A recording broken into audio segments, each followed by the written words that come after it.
अमुक गोत्रोत्पन्नोहम वैश्ला गोत्रोत्पन्नोहम च प्राणा गोत्रोत्पन्नोहम सभी गोत्रोत्पन्नोहम अमुक नामनोहम।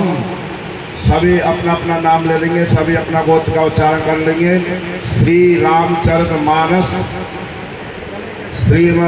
श्री राम कथा निमित्त दाता संकल्प अहम कर से छोड़ दो। सुख शांति निमित्त दाता है। तिलक करो, पहले व्यास जी को तिलक करेंगे। हमारे लक्की चपराना जी व्यास जी का तिलक करेंगे।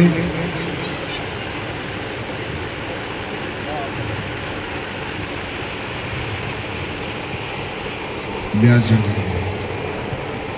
ओम हरि ओम नमो ब्रह्मण्य देवाय गौ ब्राह्मण हिताय च जगदाय कृष्णाय गोविंदाय नमो नमः।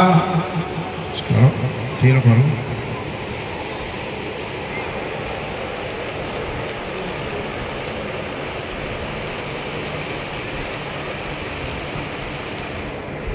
नमो गदिनेन्द्रो व्रतद्रवाः गदिनः रोहा विश्ववेदाः गदिनदारक्षो अर्चनेमि गदिनो बृहद्गदिर्दधातुं बृहदस्वामरुदः प्रणिमादरः शुभं जामानो विदधि भुजगमयः।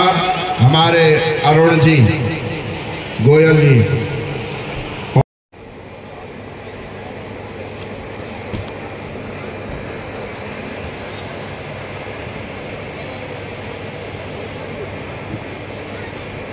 हनुमान जी का आप ध्यान कर लेते हैं। लो